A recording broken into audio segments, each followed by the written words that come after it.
కడవరి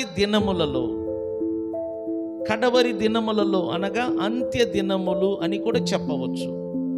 కడవరి దినములలో కొందరు అబద్ధికుల వేషధారణ వలన మోసపరచు ఆత్మలయందు దయ్యముల బోధలయందు లక్ష్యముంచి విశ్వాస భ్రష్టులగుదరని ఆత్మ తేటగా చెప్పుచున్నాడు. చూసారా? కడవరి దినములలో కొందరు అబద్ధికుల వేషధారణ. ఎటువంటి వేషధారణ? అబద్ధికుల, దాని అర్థం ఏంటి? వారి లోపలంతా అబద్ధం ఉంటుంది, కానీ వాళ్ళ బయట వేషధారణ చూస్తే నిజములాగా అనిపిస్తుంది. వాళ్ళు వేసుకుంటున్న డ్రెస్సు, వాళ్ళు ధరిస్తున్న ఆ యొక్క వేషము ఎలా ఉంటుందంటే చూడటానికి నిజంగా అనిపిస్తుంది, యథార్థముగా అనిపిస్తుంది. కానీ బైబిల్ అంటుంది వేషధారణ. వేషం అంటే మేకప్ అన్నమాట. మేకప్ వేసేవాళ్ళు చూడు, పైగా అందంగా కనబడతారు, లోపల అంతా చెడు ఉంటుంది. పైన పటారం, లోన లొటారం, ఏదో సామెత అంటారు కదా. లోపల అంతా చెడు ఉంటుంది, పైన అందంగా కనబడతారు. దాన్ని మేకప్ అంటారు. వేషం వేసుకోవటం, వేషధారణ. ఈ కడవరి దినాలలో అనేకులు వేషధారణ ధరిస్తారు, యథార్థంగా ఉండరు, నిజం మాట్లాడరు. లోపల ఒకటి ఉంటుంది, బయట ఒకటి ఉంటుంది. లోపల కుళ్ళు ఉంటుంది, లోపల కుట్ర ఉంటుంది, లోపల పగ, ద్వేషం ఇవన్నీ ఉంటుంది, బయట నవ్వు మాత్రం కనబడుతుంది. మీరు కనిపెట్టాలా?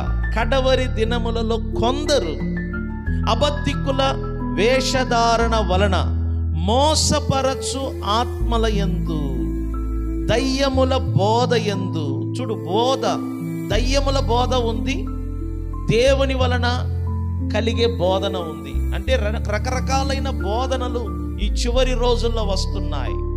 ఒకటి దయ్యముల బోధ, మరొకటి దేవుని ఆత్మ వలన కలిగే బోధన.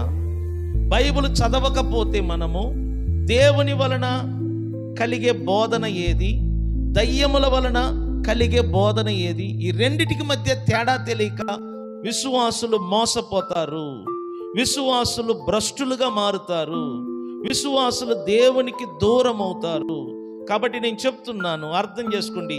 ఈ చివరి రోజుల్లో, ఈ కడవరి దినములలో కొందరు అబద్ధికుల వేషధారణ వలన మోసపరుచు ఆత్మల యందును దయ్యముల బోధ యందును లక్ష్యముంచి. దాని అర్థం ఏంటి? ప్రజలు ఎక్కువగా దేని మీద ఇంట్రెస్ట్ చూపుతారంటే దయ్యముల బోధ యందు ఇంట్రెస్ట్ చూపుతారు. దయ్యముల బోధ వినటానికి ఆనందాన్ని ఇవ్వవచ్చు, దయ్యముల బోధ వినటానికి సుఖాన్ని ఇవ్వవచ్చు.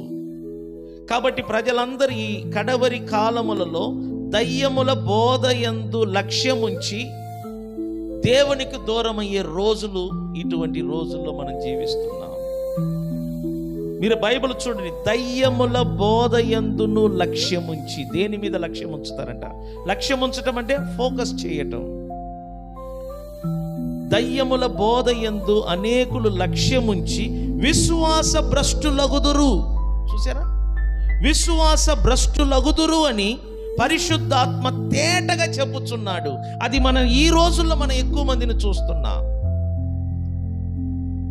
ప్రారంభంలో విశ్వాసం బాగుంటుంది, తర్వాత భ్రష్టులుగా మారుతున్నారు. కారణం ఏంటి? కొందరి యొక్క అబద్ధికుల వేషధారణ వలన మోసపరచు ఆత్మల యందును దయ్యముల బోధ యందును వీళ్ళేం చేస్తున్నారంట? ఫోకస్ ఉంచుతున్నారు, లక్ష్యం ఉంచుతున్నారు.